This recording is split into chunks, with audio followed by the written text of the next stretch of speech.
Venía señalando la importancia que tiene o que ha tenido la reforma en Brasil. Decir importancia no quiere decir que eso haya implicado un avance. Importancia en cuanto al retroceso. ¿Por qué? Porque esa reforma implicó, es una reforma muy profunda, modificar las líneas directrices por la cual se regía el derecho brasilero. Hay allí indudablemente un cambio de paradigma de pasar a ser un cuerpo normativo protector del trabajador y del trabajo a un cuerpo simplemente regulador de las relaciones de trabajo. Y eso es sustancial. Ese modelo, no se olviden que la reforma de la consolidación de las leyes de Brasil implicaron modificar más de 400 artículos de los 800 y pico que tiene, y modificaron aspectos sustanciales, tendiendo fundamentalmente a la individualización de las relaciones de trabajo, poniendo cortapisas a los derechos colectivos, a la negociación colectiva. Ese modelo, indudablemente, ha causado admiración en los sectores conservadores del Uruguay, y fundamentalmente el sector empresarial. Que por supuesto los niveles de protección que la consolidación de las leyes del trabajo en Brasil, en referencia a la normativa uruguaya, era muy superior. Es decir, el cuerpo normativo brasileño tenía niveles de protección muy superior, entre ellos muchas veces limitación al despido, el despido colectivo. Para producir un despido colectivo, reestructura, crisis, previamente el empleador debía pedir autorización a un tribunal. Nosotros eso no lo tenemos.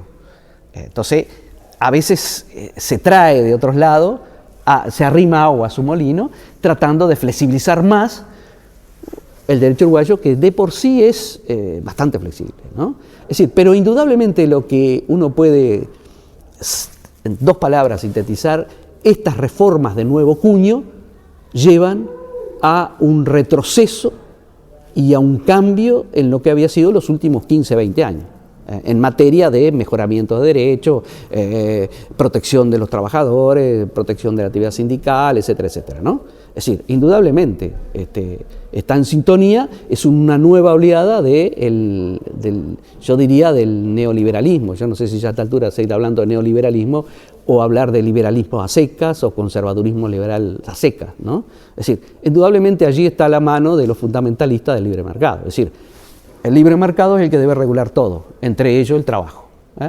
Y aquello de que dice la OIT, el trabajo no es una mercancía, pasa justamente a ser una mercancía. Entonces, yo creo que esas reformas que se han dado en Brasil, bueno, hoy en Chile hay intentos del gobierno de desmontar algunas reformas que se hizo en el gobierno de Bachelet, que no han prosperado todavía, pero sí hay intentos, ¿no? Después, en la Argentina, yo creo que ha habido cambios, retoques, toques. Recientemente ha habido un decreto que aparentemente ha sido modificado, algo así, pero no han tenido esa reforma la profundidad que sí tuvo la reforma brasileña, que hoy, indudablemente, en muchas cabezas está como un norte, ¿no? Indudablemente está. Y que va a contrapelo de lo que ha pasado en Uruguay. Es decir, Uruguay ha logrado, dentro de la relatividad, un crecimiento, un desarrollo económico, suficiente, no suficiente, ayudado por otras cosas, pero lo ha hecho acompasado con una política social de redistribución. Que ello haya sido lo suficiente es otra cosa, pero con redistribución ha habido un crecimiento del salario real, un crecimiento exponencial del salario mínimo nacional, y sobre todo se ha apuntado a garantizar la efectividad de los derechos sindicales. Eso no quiere decir que no hayan problemas. Hay lugares de trabajo que sigue siendo problemática la actividad sindical, pero hay ámbitos de negociación. Los consejos de salario son la piedra sillar, la piedra angular de esa política. Y es lo que ha permitido que en estos años haya habido un cambio de paradigma, si uno toma en cuenta lo que fue los años 80 y los años 90, fundamentalmente los años 90 hasta los primeros 5 años de este siglo, ¿no? Digo, hasta el 2004.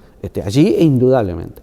Si yo hago una proyección histórica, diría, bueno, ¿cuándo en el Uruguay los derechos laborales avanzaron con mayor impulso? Y yo diría la etapa del primer vallismo.